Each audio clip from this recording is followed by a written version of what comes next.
Jesus ele considerou a obra missionária uma obra de pescaria. Em alguns casos, ele considerou uma obra de agricultura. E sobre a pescaria, ele disse para os discípulos que eram pescadores: eu vou converter vocês agora em pescadores de homens, pescadores de alma. E foi assim que aqueles discípulos começaram a fazer logo após a subida de Jesus. Glória a Deus. Você lê os evangelhos, os discípulos, eles não faziam a evangelização da forma que passaram a fazer depois do revestimento. Eles eram autorizados a curar os enfermos. Eles eram autorizados a expulsar os demônios. Eles receberam poder para ressuscitar mortos. Mas a fala deles era só: Jesus disse: dizei ao povo que o reino de Deus é chegado. Glória a Deus.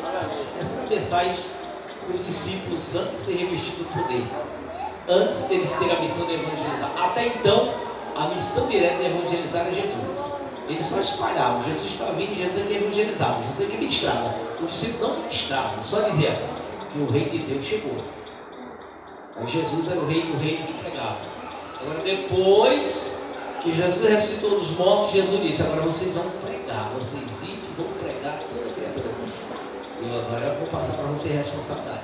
Foi daí que os começaram agora a ministrar a palavra. E no dia de Pentecostes, logo após o revestimento, aí começaram a pregar. 120 pessoas pregando o Evangelho. E o saldo, depois do apelo que Pedro faz um apelo, né? Aí o apelo vem 3.000 almas, 3.000 pessoas.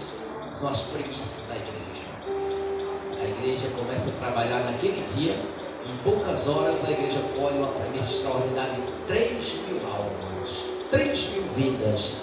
A igreja começa a evangelizar ali. Ela já existia, Jesus fundou, mas ela começa a evangelizar ali. Ela começa a ministrar ali. Ali é onde se começa a pregação evangelística da igreja. Até então só Jesus pregava o evangelho. Só ele ministrava o evangelho. Os outros os discípulos só divulgavam. Aí, ia para uma cidade, curava os enfermos e dizia: ele vem aí. Aí Jesus chegava, tinha uma multidão esperando. Os discípulos eram os carroções da divulgação. Entravam em cada rua, em cada local e em busca dos doentes, em busca dos demoniados, curava. Mas a pregação era com Jesus. Depois é que Jesus passou para eles: agora vocês é quem vão pregar o meu evangelho. Ide e pregai o meu evangelho a toda criatura. Até então não tem uma ordem dessa. Até então Jesus só diz: vocês vão pelas vilas, pelas aldeias, pelas cidades, e vão lá, expulsam os demônios, curam os enfermos, né? E ressuscitam os mortos. É a ordem. E eles disseram. Agora Jesus diz: agora vocês vão pregar o evangelho a toda criatura. Mateus capítulo 28, nos últimos versículos você vai encontrar essa ordem para evangelizar. E aqui nós estamos, irmão, cumprindo a ordem de Jesus. Você cumpriu a ordem de Jesus. Eu já fiz muito isso. Agora eu estou aqui só doutrinando, só ministrando doutrina para a igreja, só ministrando a palavra para a igreja. E outros estão aí na missão, na evangelização. Outros vão surgindo, outros que vão assumindo a obra da ministração evangelística. Glória a Jesus. Mas deixa eu, uma igreja que refletir um pouquinho na palavra do nosso Senhor. Uma pergunta me feita, se não me falha a memória, ontem, sobre uma personagem, uma passagem bíblica, me levou hoje a fazer uma reflexão no texto da palavra de Deus, onde está registrado alguns acontecimentos nos quais a pergunta me foi feita, né? Glória a Deus.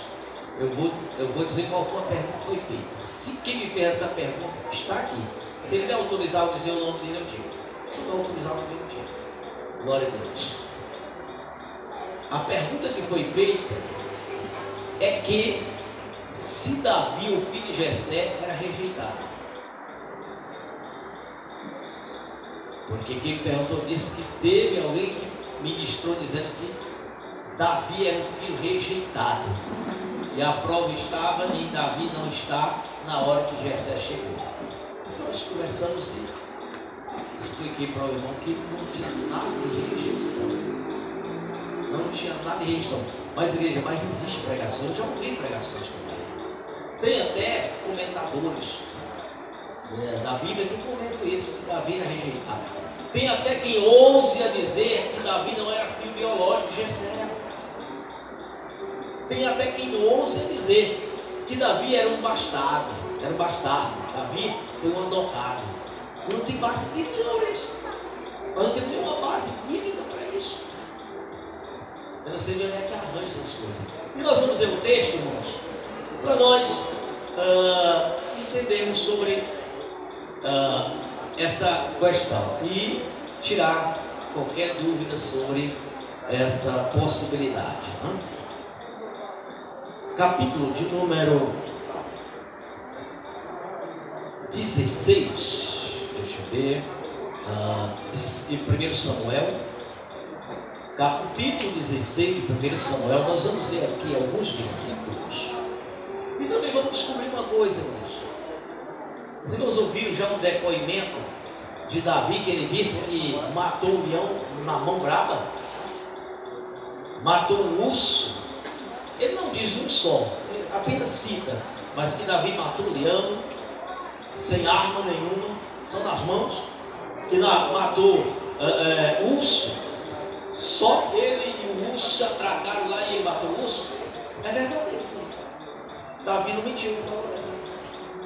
E nós vamos saber por que ele teve essa capacidade de matar esse urso.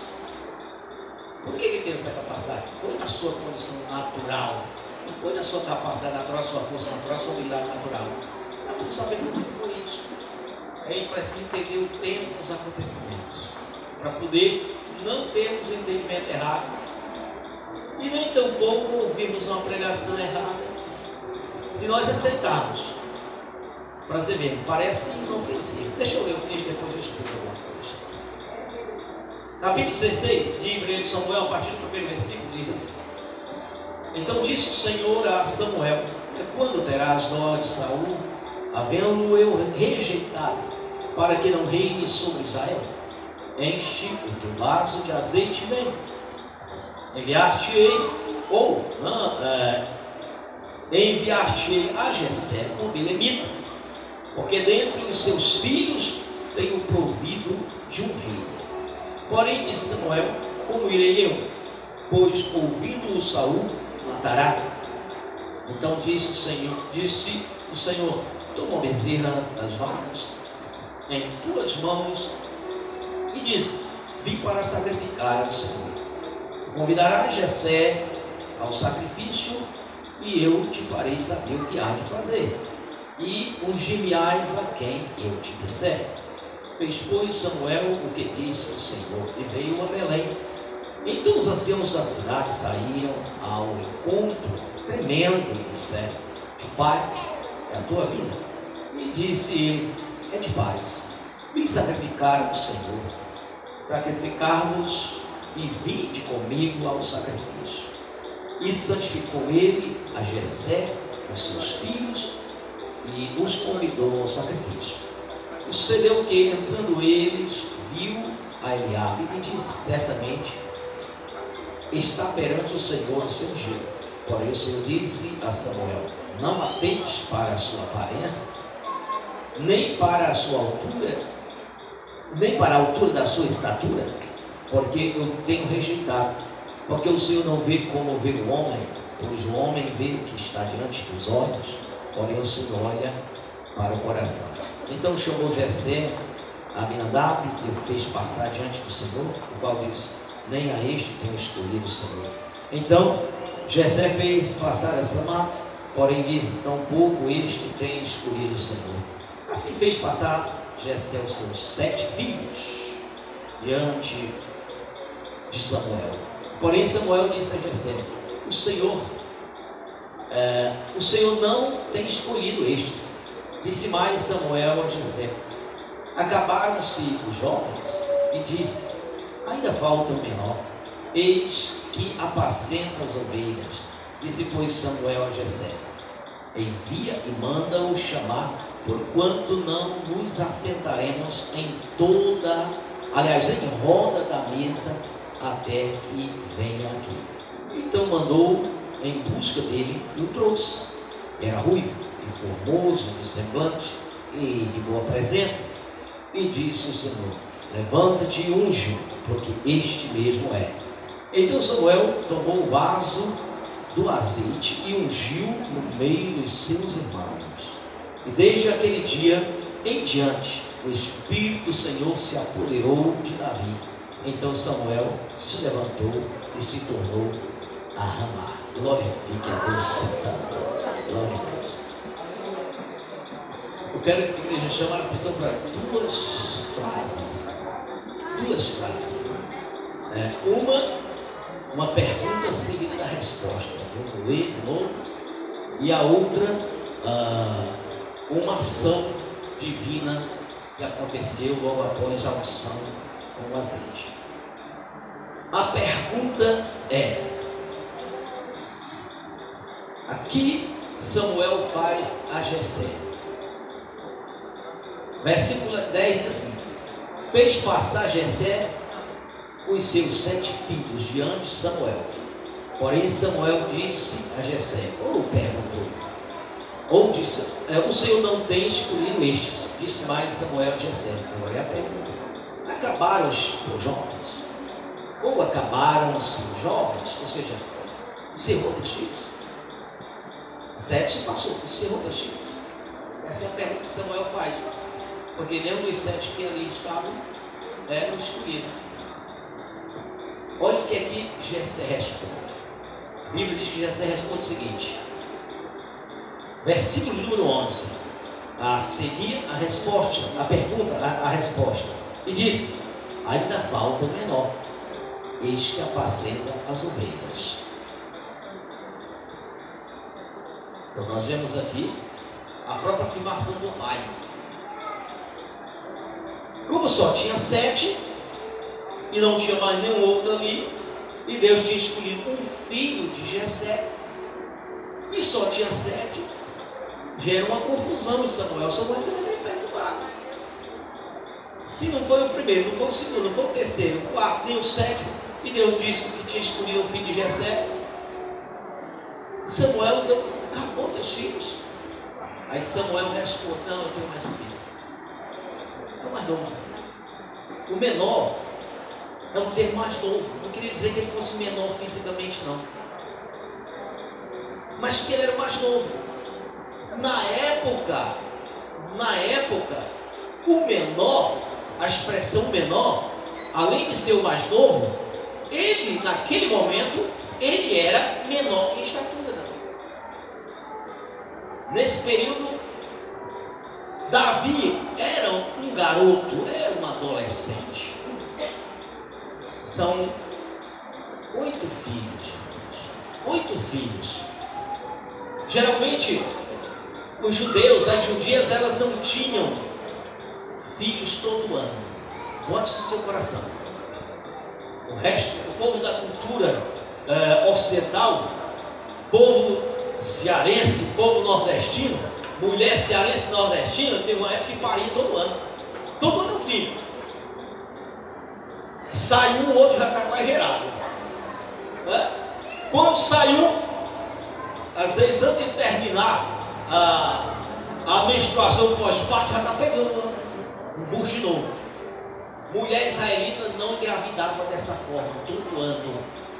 Mulher israelita, ela tinha um intervalo de 2 a 3 anos para engravidar de novo. Porque a mulher israelita, ela amamentava seu filho de 2 a 3 anos. Enquanto ela estava amamentando o filho, ela não engravidava. Então, se você somar uma média de 2 anos de um para o outro, você ia ter no mínimo 16 anos de idade de diferença do mais velho para o mais novo, se colocasse uma idade mínima de 2 anos. Mas nós podemos subentender que a diferença de idade entre Davi e o mais velho, isso estava para mais de 20 anos. Davi, quando nasceu, ele tinha os irmãos mais velhos, alguns deles já que tinham a idade maior, já estavam maduros. E como todas as famílias grandes sabem disso, principalmente quem foi proprietário, quem era da área rural, sabe que é o seguinte: começa, os primeiros filhos que nascem, quando começa a ajudar dentro de casa, no serviço doméstico, aí vai ficando maior, vai vindo outros, aqueles maiores vão saindo, vão trabalhando fora, e os menorzinhos que vão chegando vão ocupando o lugar. Eu sei disso porque eu vivi essa experiência. Vivi a experiência. Meus irmãos mais velhos, quando eu comecei a ter entendimento e comecei a ser, minha mãe começou a me usar no serviço doméstico, para botar para fazer serviço doméstico, os meus irmãos mais velhos, já tinha deles casado, já tinha deles até pai de família. Deles que era pai de família. Esse já era o dono de suas casas, já trabalhava. E outros irmãos mais velhos que eram solteiros, que viviam em casa ainda, morando em casa lá com meus pais, eles trabalhavam no serviço de fora, não era mais no serviço doméstico, já estavam nos campos com meu pai, no sítio, trabalhando dentro do sítio. E nós, os menores, iam ocupando os lugares dentro de casa, e ajudando a varrer casa, era capinar terreiro, varrer terreiro, por aí ia mudar água, e os mais velhos já iam para outro trabalho. Sempre de entender as coisas. Simples. Assim, era a família de Jessé. Os mais novos iam ficando no serviço doméstico, os mais velhos, quando ia ficando com a idade já de rapaz, aí já ia ajudando os pais no serviço do campo. Os mais novos. Davi, ele está já quase na idade de sair, mas ele ainda é o filho mais novo. Ele está no serviço doméstico, cuidando das ovelhas que fica nas proximidades da casa. Os outros irmãos já eram maior de idade. A Bíblia, ela não registra se já tinha deles casado, mas provavelmente os mais velhos já tinham deles que tinham suas esposas. Já eram homens que serviam o exército, já serviam o exército de Israel, já eram soldados das tropas de Saul. No mínimo os 3 mais velhos já eram. Isso tudo indica também que os filhos mais velhos, alguns deles já não moravam mais com Jessé, já tinham suas tendas. Mas como era uma forma patriarcal, as tendas eram próximas. Próximo, casava e ia para sua tenda, construía sua tenda, construía sua moradia. E ali ia viver nas proximidades, mas com a sua independência. Agora assumindo a sua família. A pergunta que foi feita é porque quem que fez a pergunta disse que quem disse que Davi era o rejeitado é porque Davi não estava na hora ali à mesa para a refeição. Eu vou explicar que aquela refeição não era refeição familiar. Aí nós vamos entender isso aqui. O que é que a Bíblia diz aqui no texto? Vamos entender por meio do texto. Samuel estava intercedendo por Saul. É o texto de logo no começo, o primeiro versículo deste capítulo de logo. Samuel vivia intercedendo ainda por Saul, pedindo a Deus por Saul. E Deus chegou para Samuel, para não ter irritação com Samuel, para não ter complicação com Samuel. Então Deus revela para Samuel: Samuel, por que tu ainda tem piedade de Saul? Por que tu está pedindo? Eu não vou atender. Era isso que eu estava dizendo. Samuel, não adianta mais interceder por Saul, porque eu rejeitei a Saul. De Saul não sai mais ninguém para reinar Israel. Ele vai terminar o reinado dele, mas eu não vou fazer com que tenha sequência. Saul não terá herdeiro ao trono. Eu rasgo o reinado de Saul nele. Ele vai terminar, mas ele não vai ter nenhum filho para assumir o trono de Israel, porque eu rejeitei. Não terceira mais por ele. Irmãos, tem oração que a gente tem para descobrir e não fazer mais. Se a gente fizer, vai criar uma irritação no coração de Deus. Agora, enquanto nós não sabemos, nós precisamos, nós vamos estar intercedendo. Mas tem oração nos dias de hoje mesmo. Tem oração que não é para ser feita por alguém. Quando Deus rejeita alguém, não adianta mais pedir por ele, porque Deus não vai receber a oração. Só que quando Deus rejeita e nós ainda estamos teimando, Ele vai nos fazer um acontecimento para não fazer mais. Foi o que ele fez com Samuel. Aí ele disse: olha o seguinte, eu tenho escolhido um filho de Jessé. Esse sim, agora é do meu coração. Você vai lá em Belém, porque Jessé é o belemita. Você vai lá em Belém e você vai me ungir um filho de Jessé. Samuel se perturba porque Saul, se soubesse de um negócio desse, vou ungir um rei. Deus já tinha dito para Saul. Samuel já era o porta-voz. Saul já tinha se zangado com Samuel, porque Samuel já tinha entregado um recado, uma mensagem para Saul. E agora ele sai para ir ungir um rei, para ir um local em Belém e lá fazer um sacrifício em uma época que não é o tempo de fazer sacrifício. Saul ia desconfiar, ia procurar saber. Samuel não ia poder mentir. Aí Deus então orienta o que ele vai fazer. Você vai fazer o seguinte: você vai e diz que vai fazer um sacrifício. E o povo lá, irmãos, não era tempo de sacrifício, mas Deus disse: você vai e diz que vai sacrificar a mim. É um negócio entre você e eu. E de fato era. O negócio era entre Deus e Samuel. Não era entre Saul e ninguém, não era entre Saul, não era entre Deus e o povo, era entre Deus e Samuel. Tu diz que tu vai sacrificar a mim. Qual é o sacrifício que tu vai fazer para mim? Simples assim. Não era na época, no tempo de sacrifício. Tanto que quando Samuel chegou em Belém, na cidade de Belém, os anciãos, os líderes religiosos lá, ficaram meio confusos, ficaram meio perturbados. A Bíblia diz que eles começaram a tremer e tremer, porque acharam que estava vindo Samuel com alguma sentença de Deus. O profeta, quando chega no lugar, ele vai pegar a voz de Deus. E o povo não estava esperando coisa boa. Mas por quê? Por causa do desviado de Saul. Porque o desviado de Saul, ele estava merecendo punição, e a nação de Israel estava merecendo punição por causa do desviado de Saul. Querendo ou não, o povo padece por causa dos seus líderes corruptos, dos seus líderes ladrões e seus líderes pecadores. O povo padece. Quando Samuel chega em Belém, o povo sabe como é que está Saul reinando desviado, reinando na rebeldia, reinando na desobediência. Quando vê Samuel chegar, ele já tem medo. A tua vida aqui, tremendo, assustado. Samuel chegar numa época fora de tempo. Tu vem de paz, Samuel. É de paz. A minha vida aqui é de paz. Eu não estou trazendo nenhuma maldição. Deus me mandou aqui vir em paz. Santifiquem-se, santificaram. Muito de se render aos pés do Senhor, de se humilhar. A Bíblia diz que Samuel foi até Jessé e disse: Jessé, se santifica aí com teus filhos. Santificar é se arrepender, se humilhar. Não? Eles fizeram isso. Agora vamos ali ao local de sacrifício, que a cidade tinha um local onde o profeta ia, e ali onde ele fazia, e onde também os sacerdotes faziam o sacrifício. E Samuel leva ao local do sacrifício.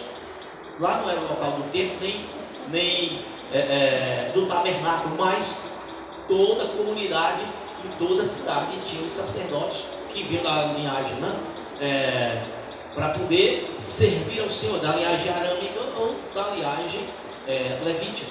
E ali a Bíblia diz que Samuel chama, não é na casa de Samuel, ao sacrifício. Vão oferecer um sacrifício a Deus. Esse sacrifício é um sacrifício que Deus exigiu, tinha que ser feito. Esse sacrifício era um sacrifício de aliança, não era simplesmente um sacrifício expiatório, era um sacrifício de aliança. Deus estaria ali fazendo uma aliança com o povo, porque com Davi ele já tinha feito uma aliança. Davi, ainda sem nem entender de aliança, Deus já tinha uma aliança, já ia ter uma aliança com ele. Então era um sacrifício de aliança. Agora Deus ia mostrar, ia realizar aquilo que ele no seu coração já tinha feito com Davi, uma aliança com Davi. Ele já tinha provido. E é nesse culto sacrificial, um culto de testemunho, um culto aonde se oficializava uma aliança. E essa aliança que Deus faria com Davi, essa aliança era uma aliança davídica. E ali a Bíblia diz que é levado ter uma refeição. É impressionante como Deus põe aquele que Ele escolhe para liderar, para estar em local de eminência. Deus coloca e exalta na presença de seus inimigos. Davi disse, no Salmo de número 23, que o Senhor, né, Ele lhe colocou num banquete diante dos seus inimigos. Né? Senhor meu pastor, e nada me faltará, me faz caminhar em meio despacho, me leva à água da vida, né? E por aí você vai. O Salmo, aí ele diz que o Senhor lhe faz um banquete diante dos seus inimigos, refrigera a sua alma, né? E unge a sua cabeça com óleo. Foi esse momento. Davi, ele fez referência nesse Salmo desse dia justamente. Quem que estava lá? Qual era a mesa que estava? Aí você fala, mas não era os irmãos dele? Os irmãos dele eram inimigos dele. Os irmãos eram inimigos dele. Os inferiores gostavam dele. Mas era biológico. Mas não gostavam dele. Pelo canto de Jessé. Aliás, de José. Os irmãos. Eram irmãos, filho do mesmo pai. Alguns odiavam com ele. Mas nós temos ali um filho de Jessé. Não rejeitado por Jessé. E muito menos por Deus. Quando Jessé ele tenta ungir o primeiro, Deus diz, não é essa aí. E nós já conhecemos a história, mas eu vou falar sobre isso. Quando passou o último, sétimo, e a Bíblia diz que Jessé fez passar para diante de Samuel os 7 filhos. Quando passou o sétimo, ele disse, não é essa aí. Aí onde entra agora a preocupação de Samuel. E agora? Tu só tens filhos. É onde Samuel diz, aliás, onde Jessé diz, não, eu tenho o menor, ou seja, o mais novo. E cadê ele? O mais novo está pastorando as ovelhas. Mande buscar. Olha a palavra de Deus. Mande buscar. Traga aqui. Porque enquanto ele não chegar, ninguém vai sentar à mesa. A mesa é um local de honra. A mesa é um local de comunhão. A mesa é um lugar de compromisso. Essas refeições eram refeições de acordo, de aliança. Não era aquela refeição normal de encher a barriga, não.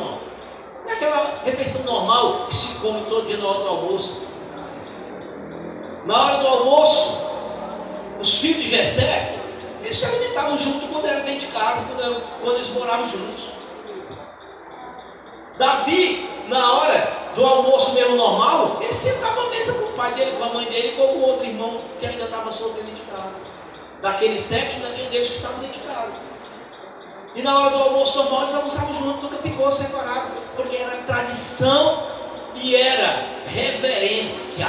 Na hora da refeição havia reverência, todo mundo comia junto para orar, agradecer a Deus pelo alimento. Não tinha esse negócio de comer agora ou de comer depois. Não, todo mundo almoçava na hora.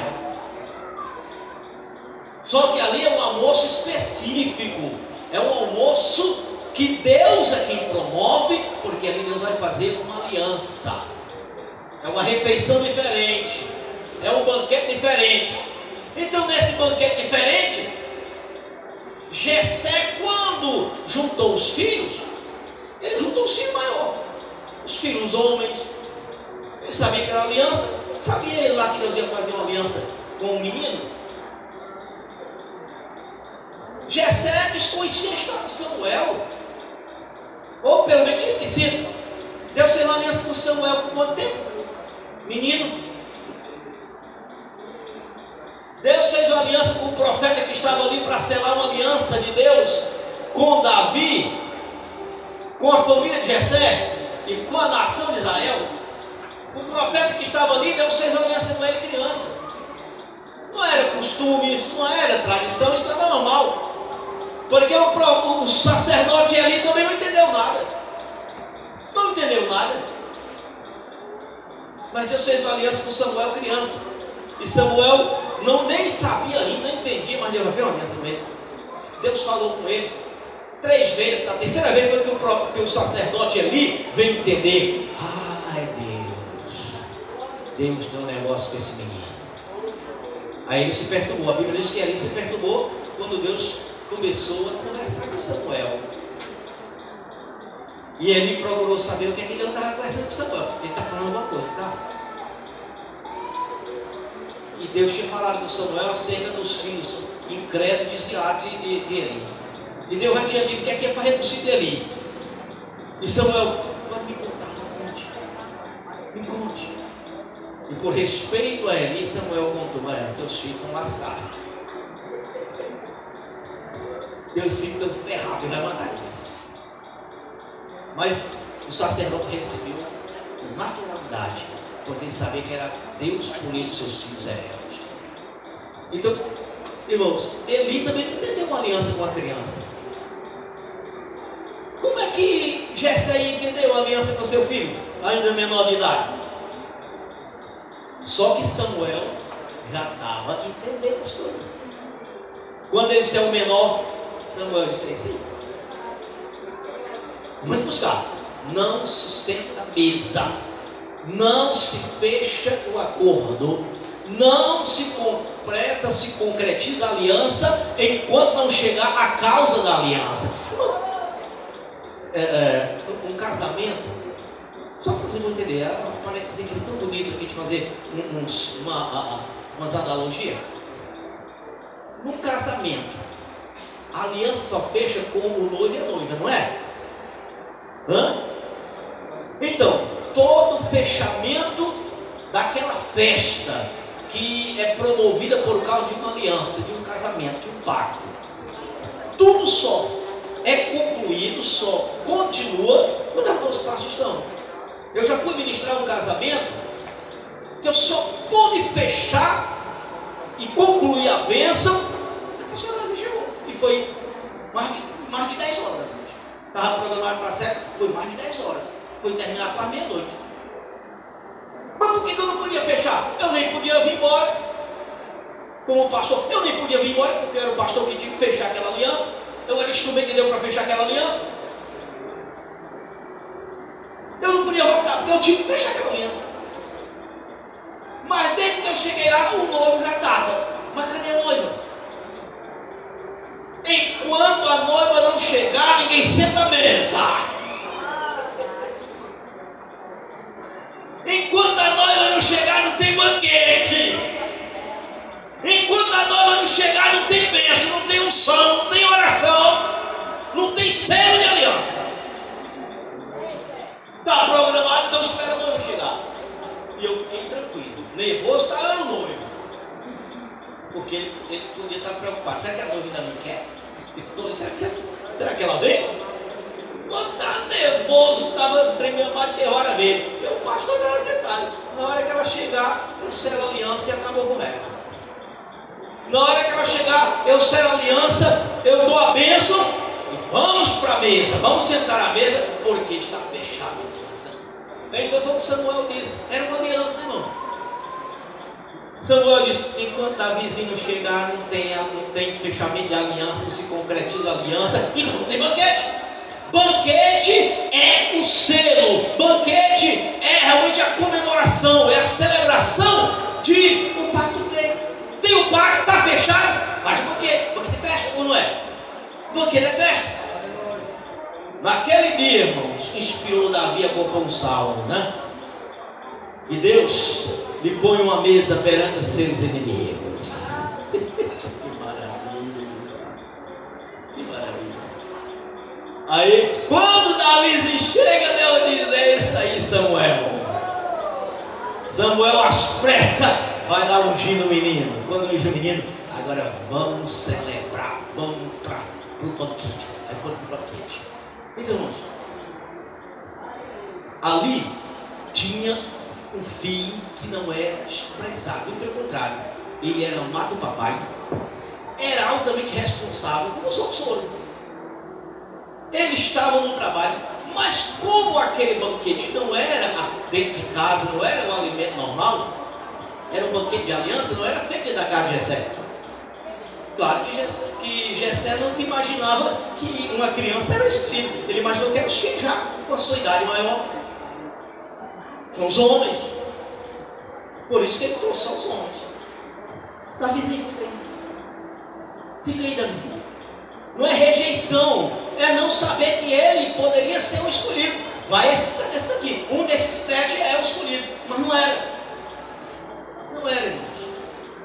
As escolhas de Deus, irmãos, elas não são pelas aparências externas.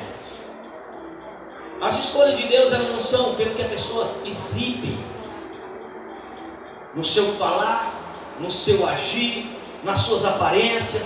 A escolha de Deus é pelo que está no interior do indivíduo, é pelas condições internas. E dentre os filhos de Jessé, que foram todos doutrinados pelo mesmo pai, debaixo da mesma doutrina, debaixo da mesma lei, um se diferenciou dos outros. Um tinha diferença. Qual é a diferença, irmãos? Uma diferença. Mãe aqui que tem filhas, mais de uma filha, você que bota para lavar a louça. Será que você não nota a diferença de uma e da outra quando faz o serviço? Hã? A que faz com obediência, a que faz com obediência alegre, com submissão, com prazer, faz melhor. A outra pode até lavar bem limpinho também, mas ela não faz melhor porque ela faz reclamando, porque ela faz murmurando. Faz, mas não faz com prazer. E a que faz com prazer, ela faz sem reclamar, até faz cantando hino, não é? É igual a esposa. A esposa boa não é a que faz, é a que faz com alegria. O marido bom não é o que cuida, não é o que supre a casa, é o que supre com alegria. O que Deus quer não é um serviço amoroso, é um serviço zeloso. Zeloso está em fazer bem feito, zeloso está em fazer com amor, com submissão e com alegria. Já não se lava mais louça e nem se lava mais roupa como antigamente. Crente, vou de igreja. As crentes lavavam a roupa e lavavam a louça cantando hino, né? Hoje já é reclamando. Então, se não tiver uma máquina de lavar, a desgraça vai estar feita a discussão do carro. E se a máquina dá o prego, o inferno começa. Sim ou não? Sim ou não? Se o marido tiver condição de comprar uma máquina, ela lá vai reclamando. Estou acabando as minhas mãos, eu estou acabando as minhas unhas, eu não posso mais botar minhas unhas postiças. Eu não posso exercer minha vaidade, meu Deus do céu, porque eu tenho que enxergar a roupa. A roupa do infeliz do trabalho não larga. Eu já estou para não lavar mais troço, eu não compro a máquina. Talvez se comprasse a máquina, ele queria que fosse a máquina triturar para acabar com aquela roupa, a roupa do trabalho. Então, olha como são as coisas. Nós estamos vivendo épocas que as pessoas, elas vão piorando, elas vão tendo o comportamento e a cara dos filhos mais velhos de Samuel. De Davi é diferente. Deus via um filho que fazia com alegria, que fazia com prazer. Que fazia com prazer. E nós vamos saber disso. Então, quando Davi vem, Samuel unge. Aí eu pedi para os irmãos uma outra frase que foi dita. Quando Samuel unge, que derrama o azeite, não era um pingozinho de azeite na testa, não. A unção era derramamento. Derramou o azeite sobre Davi. A Bíblia diz que o Espírito de Deus se apoderou, tomou, envolveu com poder. Poder de onde? Do alto, poder de cima. Então, alguém com poder de cima, o que é um leão? E um gatinho? O que é um urso? O urso é um coelhinho. Tanto estão envolvidos com o poder de Deus, não tem fera, não tem predador, não tem serpente, não tem dragão, não tem demônio, não tem Satanás que impeça da ação de alguém que está cheio. Não derrota quem está cheio de poder. Não elimina os bens de quem está cheio de poder. Depois da unção, depois de ter sido apoderado, ainda garoto, quando Davi agora começa com mais idade a ir pastorar as ovelhas nas campinas, agora ele está aonde tem perigo, aonde tem onça. Ele era criança, não ia, porque lá tinha fera. Mas a partir do momento que o último irmão que tomava conta daquele serviço de lá vai servir o exército, sai, então Davi tem que assumir aquele controle. Então agora Davi sai do serviço doméstico, ele já está grande, ele já está na idade, e ele disse: eu vou assumir, eu vou cuidar das ovelhas do meu pai. Meu pai, ele tem idade avançada, não dá mais para ir, eu vou cuidar, eu não posso deixar só com os empregadão, eu agora vou para as campinas pastorar as ovelhas do meu pai. Ele foi, então foi lá que ele foi lá onde ele matou o leão, foi lá onde ele matou o urso. Mas quando ele foi para lá, ele não era mais aquela criança que pastorava as ovelhas pertinho de casa, não era mais no serviço doméstico, não era mais, já era aquele que tinha sido ungido, se apoderado. Aí o leão, quando o leão pensou, ele pensou com essa expressão, né? É instinto. Quando o leão no seu instinto olhou para a ovelha e disse: meu prato de hoje. Quando o leão olhou para uma ovelhinha daquela, ele disse: eu estou farto. Quando o leão parte para cima, ele esquece que ali tem alguém apoderado do espírito, ele não sabe disso. A ovelha é frágil, a ovelha era frágil, a ovelha não dava nem para conversar. Quando o leão pega a ovelha, Davi pega o leão. E o urso, que tem mais força do que o leão, que a força das patas, da mandíbula de um urso é mais poderosa do que qualquer outro predador. Quando o urso pega a ovelhinha em defesa em si mesmo, Davi pega o urso. É igual alguém que quer bater numa pessoa frágil, mas essa pessoa tem uma pessoa forte que está para lhe defender. E quando alguém tenta que o outro chegue nele, é isso. É igual quando o ladrão pega o cidadão indefeso, aí toma o seio, aí chega ali dois policiais, e pá, o que você quer fazer aí? Aí acabou a força do ladrão. Quando o mais forte chega, irmãos, o mais fraco tem que se render. A ovelha se rendeu ao leão, mas o leão se rendeu a Davi. A ovelha se rendeu ao urso, mas o urso se rendeu a Davi. Só que o leão e os ursos e os leões não mataram as ovelhas, mas Davi matou o leão, matou os ursos. Por quê, irmão? Se fosse no dia de hoje, aí lá vem os protetores, né, dos animais. Aí sabe o que é Davi ia fazer? Davi ia acabar com os protetores dos animais. Porque as minhas ovelhas, eu não vou deixar de matar leão e urso que quer comer minhas ovelhas. Se você se meter a besta, também vamos acabar. Então, igreja, vimos aqui, Davi foi passando por fases, as coisas foram acontecendo em etapa diferente, em momento diferente. A unção de Davi foi quando ele ainda servia o serviço doméstico. O serviço doméstico é aquele serviço de pertinho de casa, ainda pelos quintais de casa. Serviço que não é doméstico é aquele que é fora. Uma propriedade, o serviço doméstico de quem trabalha numa propriedade, os filhos de um dono de uma propriedade, o serviço doméstico é o que ele faz perto da casa. Que talzinho ele perto de casa, aí tem uma ovelha, bota um capinzinho para ovelha e tal, faz isso. Vai narrar um córregozinho perto de casa. Mas a propriedade grande, ela tem suas extensões em terra. Aí lá mais distante, aí os mais velhos já vão trabalhar mais distante. E os filhos menorzinhos ficam ali mais perto, cuidar das mãos. Davi agora, irmão, foi ter que ir assumindo a sair dos seus irmãos. Quando saiu o sétimo, ele agora vai ter que assumir. Ele está lá, cuidando das ovelhas, lá nas campinas. E lá nas campinas tem fera, tem leão, tem chacal, tem lobo, tem etc. Tem hiena, tem os animais ferozes. E os piores, mais ferozes eram o urso e o leão. Não conseguiram.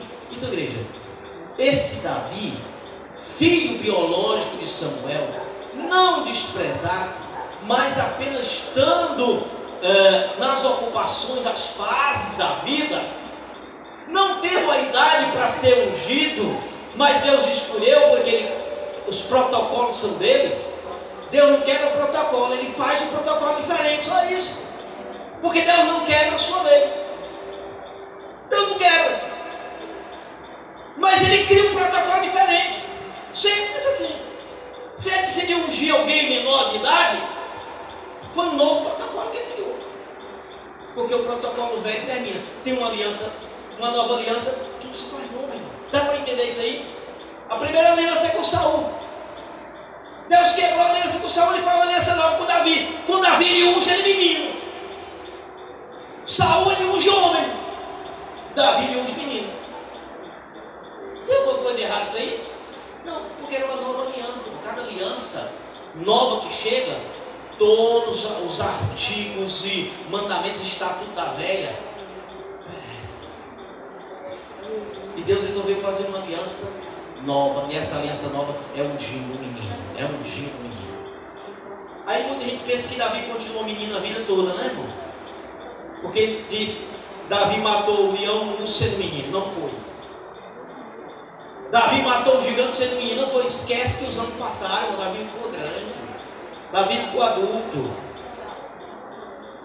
Só para mostrar aqui que Davi, quando ele foi para o campo de batalha, e lá ele matou o gigante, ele era homem adulto, homem com porte físico bem vantajoso, soldado, homem com todas as condições de ser soldado, só não estava exercendo porque Saul tinha colocado um ministério diferente dele, para ser o músico particular de Saul.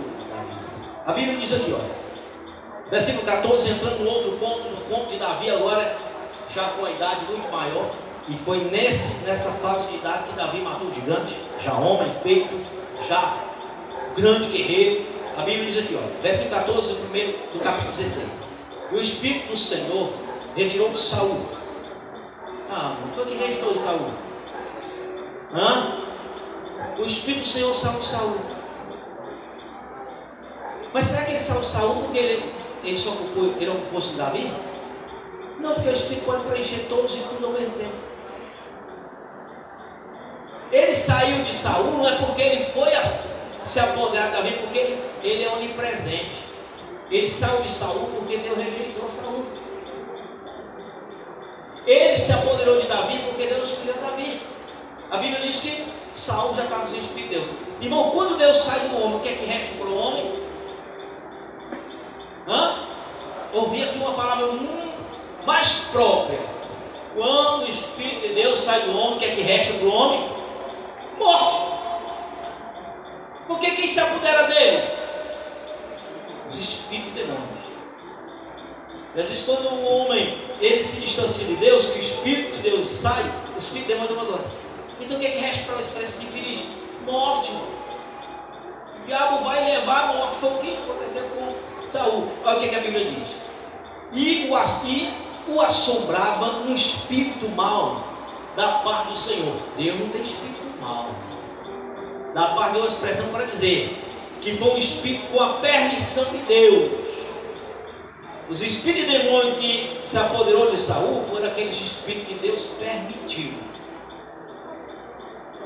Mas são milhões e milhões e milhões de demônios. Mas eles não entram numa pessoa qualquer um demônio, só aquele que Deus permite. Milhões de demônios. Se Deus permitir um entrar, um entra. Se Deus permitir uma legião entrar, uma legião entra. Mas quantas legiões não tem de demônio? Muitas. Mas no Gadareno Deus permitiu uma das legiões. Em Saul Deus permitiu um espírito atormentador. Quando diz da parte de Deus, não foi com a permissão de Deus, com o consentimento de Deus. Não é que Deus gerou um espírito mau ali, novo, um espírito novinho que não tinha sido criado, um demônio novo, e Deus criou um demônio novo. e colocou em Saul, não. Era dos demônios que já existiam mesmo. Então Deus permitiu um deles se apoderar de Saul. Aí a Bíblia, vamos ver no texto, aí a Bíblia diz aqui, verso 15. Então os criados de Saul pede para... Então os criados de Saul lhe disseram: eis que agora um espírito mau da parte do Senhor te assombra. Diga, pois, nosso Senhor a seus servos que estão em tua presença, que busquem um homem que saiba tocar harpa. E será que quando o espírito mau da parte do Senhor vier sobre ti, então ele tocará com a sua mão e te achará melhor. Então disse Saul aos seus servos: buscai-me, pois, um homem que toque bem e trazei-lo. Olha aqui, alguém que Deus usa. Então respondeu um dos jovens e disse: eis que tenho visto um filho de Jessé, o belemita, que sabe tocar e é valente, animoso e homem de guerra, e sisudo em palavras e de gentil presença. O Senhor é com ele. Alguém já observava Davi? E alguém viu, para resolver o problema de Saul tem que ser alguém cheio de Deus, tem que ser um homem de Deus, tem que ser um tocador de Deus. Não basta tocar, tem que ser um tocador crente. Não basta tocar, ele tem que ser crente. Não basta frequentar a igreja, ele tem que ser crente. Tem que ser crente. E um jovem, quando fala jovem, não é um menor de idade, um jovem, alguém que ainda não tinha seus 30 anos, disse para Saul: eu conheço um filho de Jessé. Aí tinha as características, só coisa tremenda, meus amigos. E termina dizendo: ele é cheio de Deus, ele é cheio do poder de Deus. Como é que ele sabe que Davi é cheio de poder de Deus se ele não viu o dia que o Espírito Santo entrou nele? Pelos atos, pelos frutos se conhece a árvore, pelo procedimento, pelos atos de Davi. Esse jovem observou. Esse jovem foi tão observador como a sunamita quando observou o profeta Eliseu. Esse que é um homem de Deus. Esse que é um jovem de Deus. É guerreiro. É um homem que é um homem de guerra. Só que ele ainda não serviu o exército. Ele ainda estava matando leão e urso lá nas Campinas. Pois manda buscar, quando Davi toca, não é o instrumento, não é a melodia que expulsa o demônio, é a unção de Davi. A harpa fazia som, mas quem manejava era um homem cheio da unção. A harpa soltava melodia, mas quem tocava a melodia era um homem cheio de unção. E Satanás não registra a resistência. Aí você vê, irmãos, nem urso resiste, nem leão resiste, nem demônio resiste. Davi está diante de tantas provas que o Senhor é com ele, que nada resiste a ele. O que é que um incircunciso de um filisteu vai resistir a Davi? Por isso que ele foi com confiança, irmão. Davi estava cheio de prova que Deus era com ele. Davi não foi aos escuros, Davi não foi numa fé cega, Davi não foi, eu acho que Deus vai me usar. Ele foi na certeza: eu vou a ti em o nome do Senhor dos Exércitos, e ele vai me entregar nas minhas mãos. Ele vai te entregar nas minhas mãos. Olha, e a tua carne você vai comer. Porque ele já tinha prova, Davi tinha convicção de que Deus era com ele em todas as suas ações. Então, irmãos, simples. Está simples aqui na Bíblia? Simples. A filiação é de Jessé. E até porque a Bíblia diz que Jesus, ele viria da raiz de Jessé. E a linhagem de Jesus é a linhagem de Davi. A linhagem biológica de Davi. Se Davi não fosse filho de Jessé, Jesus não era da linhagem e nem da raiz de Jessé. Jesus é da raiz de Jessé. Jessé é pai biológico de Davi. Deus não deu a linhagem do seu filho de filho de prostituta. aliar de seu filho, de um filho rejeitado, aliar de seu filho é de alguém escolhido de Deus e amado. Deus fez as escolhas de todos aqueles que traçariam a aliar de Jesus. Todos são escolhidos. Se você examinar o aliagem de Davi, desde o seu começo, todos aqueles que fazem seguir a sequência da aliagem de Jesus é escolhido de Deus. É escolhido de Deus. Abraão foi escolhido de Deus. Jacó, Isaac foi escolhido de Deus. Jacó foi escolhido de Deus. Judá foi escolhido de Deus. E por aí vai, irmãos. Por aí vai. Davi foi escolhido de Deus. Aí quando você vai para a moça que engravidou, Maria, ela foi escolhida de quem? Outro, irmãos. Deus não vai escolher errado. Essa mulher bem escolhidinha. Para quê? Para me abençoar. Para te abençoar. Aliás, de Jesus chegou, Jesus, tudo por vidas anteriores, pelos seus antecedentes, todos os antecedentes foram escolhidos por Deus. Aí quando Jesus chega, para que Deus me aceite, te aceite, Jesus te escolhe. Agora nós fazemos parte de uma escolha. Nós também somos escolhidos de Deus, o Deus Filho, e Ele nos entrega o direito de ser filho de Deus, e Deus nos recebe por escolha. Deus me recebeu por escolha. Escolha de quem? O Filho dele. O Filho dele me escolheu, te escolheu e te apresentou o Pai, e o Pai recebeu. Então, igreja, fiquemos nessa sabedoria da palavra de Deus, para que não venhamos ficar presos a ensino errado, porque se Davi não for filho biológico de Jessé, Jesus é a maior mentira. Se Jesus não for filho de Jessé, as promessas de Deus seriam a maior falsidade, e elas não são. Crer que Davi não é um filho biológico, que Davi era um filho rejeitado, irmãos, é você acreditar numa distorção da palavra de Deus. É pecado essa mensagem. Crer nessa mensagem é uma mensagem pecaminosa. É perder comunhão com Deus. Toda mensagem distorcida da Bíblia que não traz, que não é revelada pela luz da própria Escritura, elas são perversão, são distorções, elas são pecaminosas, elas desviam a pessoa da salvação. Se a pessoa acreditar que Davi não era alguém amado, que não era filho de Jessé com sua esposa, você está acreditando a mentira e você está se desviando da salvação. É como eu vou acreditar que Maria não era virgem, que Jesus não nasceu com ela virgem. Se não acreditar nisso, você está perdendo a sua salvação. Está perdendo a sua salvação. Se não acreditar que Jesus morreu e ressuscitou no terceiro dia, está perdendo a salvação. Então, as doutrinas, todas elas, é preciso ser crido como elas estão citadas na Bíblia. E não precisa arranjar um reparo. Não tem que arranjar reparo. Ah, mas como se explica Davi que não está lá junto? Pronto, explicou. A refeição era uma refeição de aliança e Samuel era responsável por ela. Não era a refeição do almoço normal da família, porque no almoço normal da família Davi estava toda a vida ali junto com os irmãos. Toda a vida comendo junto com os irmãos que estavam em casa.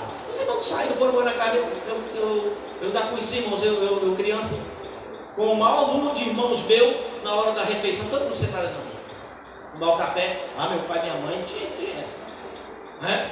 Se não almoçar na hora, se não jantar na hora de todo mundo, não deixa janta não. Eu já alcancei a maioria dos meus irmãos, ainda alcancei o Bedinho solteiro em casa, ainda alcancei o Agriberto solteiro em casa, ainda alcancei o Joel solteiro em casa, Manassés solteiro em casa, a casa cheia de gente, gente estendida quanto era quarto. Ainda alcancei tudinho. Todos esses eu alcancei solteiro em casa. Eu só não tenho uma lembrança dos mais velhos, Cheiro, Bel, Toninho, né? Nem a Val eu não tenho mais lembrança. Mas ainda vivia solteiro em casa. Mas eu era muito novinho, não tenho lembrança. Dela eu não tenho lembrança. Mas eu tenho certeza que quando eu nasci era solteiro. Então, a casa é cheia de gente. E eu tenho lembrança. E nessa lembrança eu tenho lembrança. Na hora do almoço, chegamos a noite ali. Botava comida todo. E desse negócio. A comida que fizesse, ela tinha que ser toda de comer. Bota aqui e come caladinho. Come para ficar satisfeito. Ah, mas eu não gosto de peixe. Ninguém cai na besteira dizer que não gostava de peixe. Come peixe. Ah, mas eu não gosto de carne de porco. Come carne de porco, meu filho. Se não comer carne de porco, você vai ficar sem carne. Ah, mas eu não gosto de ovo. Come ovo, meu filho. Era assim, irmão. A minha mãe não ia fazer uma comidinha diferente. Não. E nem meu pai permitia. Meu pai não permitia minha mãe ser escrava dos filhos. É isso aí, não quer não? Vamos lá. Ah, mas eu não como verdura. Como verdura, meu filho. Só como é comer a comida. A verdadeira comida. Era desse jeito, irmão. Mas foi tão bom que a gente cresceu disciplinado. Aprenda a comer de tudo, né? E a gente come de tudo e não tem problema. Não passamos fome tendo comida. Porque a gente aprendeu a comer de tudo. É, pastor? Até panelada. Até panelada que tem gente que não gosta. Uma peça buchada. Meu Deus do céu, minha mãe fazia uma buchada muito especial. Só tinha uma comida que eu não gostava muito, eu não comia. Era mungunzá. Quando ela fazia, eu tinha que comer. Eu nunca fui muito fã de mungunzá. Mas ela fazia, eu tinha que comer. Sopa, quando era menino, quem gosta de sopa? Eu não gostava de sopa, mas quando a janta era sopa, tinha que comer, senão não ia com fome. Foi eu que fui aprendendo a comer as comidas e gostar das comidas. Então, irmãos, assim também é a palavra de Deus. Tem palavra que vem que você não gosta, mas engole, meu filho. Tem mensagem que não te satisfaz, porque ela vem contra algumas formas de você pensar, alguns desejos que você tem, e quando a palavra chega e contraria, come a palavra. Ela não vem para te agradar, ela vem para te sustentar. A comida não vem para agradar o paladar, a comida vem para sustentar. Pode até não agradar o paladar, mas ela é de sustento. A palavra não vem para agradar o ouvido, não, ela vem para te dar vida. Ela pode não ser agradável no ouvido, bota para dentro. Amém.